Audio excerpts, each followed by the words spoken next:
Joe Rogan on the company that's trying to clone woolly mammoths. Let's get into it. The Joe Rogan Experience.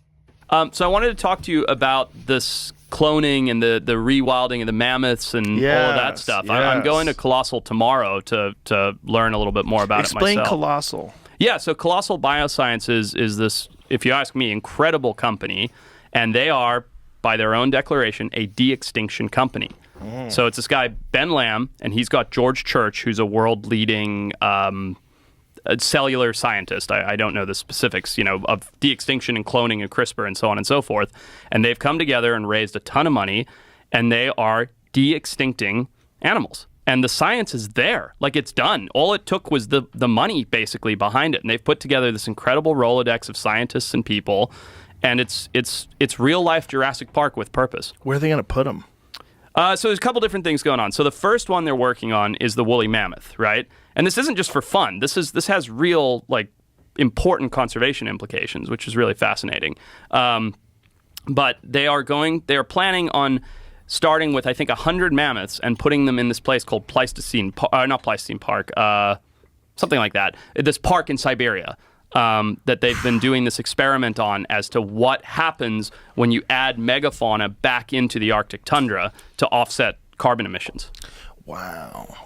And so they're using what DNA? They're using elephant DNA and mixing it with something else? So it's Indian elephant is the closest living relative to the woolly mammoth. And what does an Indian elephant look like? Is it similar to an elephant? Yeah, it's a smaller. So African elephants are bigger. They have the really big ears. Right. Indian elephants are typically the ones you'd see at the circus, with the pink in the ears, the smaller triangular shaped ears. So just a different species of elephant. And so they're taking Indian elephants and they're using CRISPR technology and they're using existing mammoth DNA and they're making an embryo and then they're implanting it into the Indian elephant, and 22 months later, an Indian elephant's gestation period, she will give birth to a mammoth. A real mammoth? A real mammoth. So it's not like a hybrid? That's okay. That's a good point. So it is, in the sense of what they do is, if you imagine the DNA of an animal, right? And then you imagine the fragments that are broken out of it, right? What they're doing is they're taking that DNA and I don't understand the cellular side of it very well. This is just my base level understanding of it. I can talk about the conservation side of it, but they're taking that double helix, that DNA, and all those pieces that are missing from the mammoth, they're putting in Indian elephant pieces. So you end up with an animal that is physically and morphologically identical to a mammoth, but has used all of the DNA from the closest living relatives in order to get there. Phew. Boy. And this process, how long does this take? So I think they've been going for about 5 years on the science, but the science...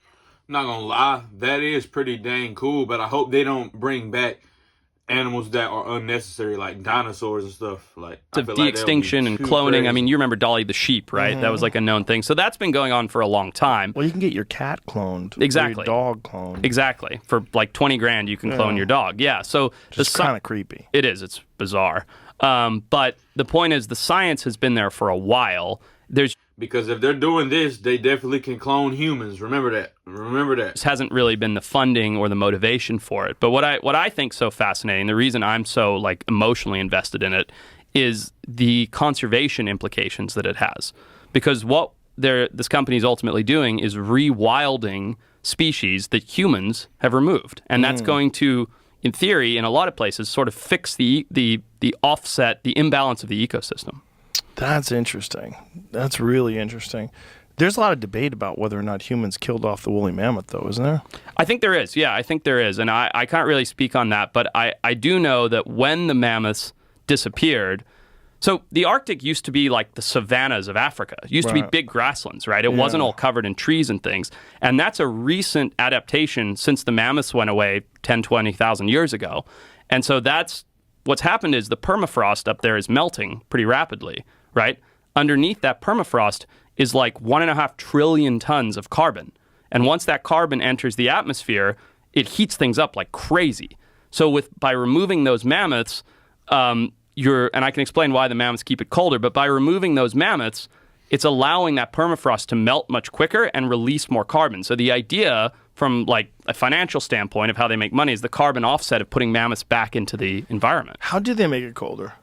So it's a couple different things. It's basically when there's trees and shrubs, they take in more heat, and that heat transfers into the ground. So in this Pleistocene park, this park that they've been doing this experiment in Siberia for a while, they've put in a couple hundred animals that aren't mammoths, right? They've put in ox and reindeer and things like that, and they're knocking trees over with the tractors. And once they knock trees over and they simulate a mammoth knocking the trees and shrubs over, the fleet grazers are able to keep the vegetation from regrowing.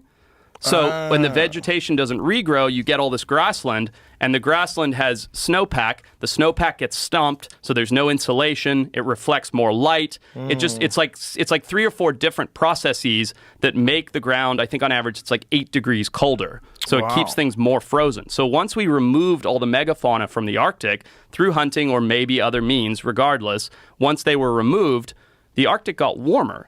The Siberia and Alaska got warmer, and so slowly we're getting more and more carbon emissions from up there. But by putting these animals back, and I just love the idea of going up to the Arctic and it looking like the African savanna, right, with all of these incredible animals. But by putting these animals back, it in theory will make the Arctic colder, slow down the melting of the permafrost, which will in turn trap the carbon for longer in the ground. I'm not gonna lie, that's actually pretty fascinating and very interesting, because if you can reverse that whole process by just putting those animals back, that would be pretty awesome.